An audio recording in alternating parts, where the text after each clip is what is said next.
Tu manges une assiette de pâtes, t'es calé. Et 2 heures après, t'as encore faim.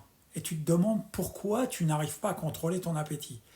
C'est pas un problème de volonté, c'est un problème d'information. Ton corps ne cherche pas du volume, il cherche des nutriments, des vrais, de l'information biologique, vivante. Et une assiette de pâtes blanche n'en contient presque pas.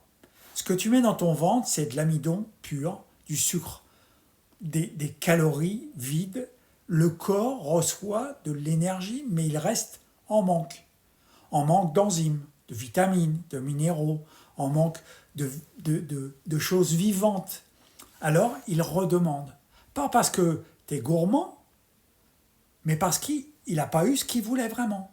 C'est exactement comme mettre de l'essence frelatée dans un moteur, il tourne, mais mal, et consomme plus pour compenser.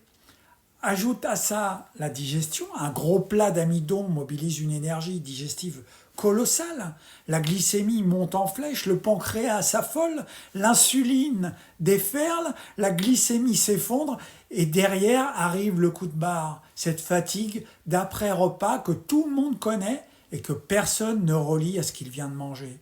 Maintenant, regardons l'autre scénario. Un morceau de chou-fleur cru, une sauce avocat, citron, oignon. C'est pas énorme dans l'assiette, mais pour ton corps, c'est un concentré d'informations vivantes. Le chou-fleur apporte des enzymes, des fibres vivantes, du soufre, des composés protecteurs. L'avocat apporte des graisses stables et rassasiantes. L'oignon nourrit ta flore intestinale. Le citron stimule tes sucs digestifs et prépare le terrain. Ce petit plat envoie au corps exactement le message qu'il attendait. Pas je suis rempli, mais je suis nourri. Les fibres stabilisent l'absorption. Les bons gras stabilisent la glycémie. Les micronutriments calment les signaux de carence. Et le corps dit simplement, c'est bon, merci. Pas de pic glycémique, pas de digestion lourde, pas de coup de barre, pas de fragale 2 heures après, juste une satiété calme et durable.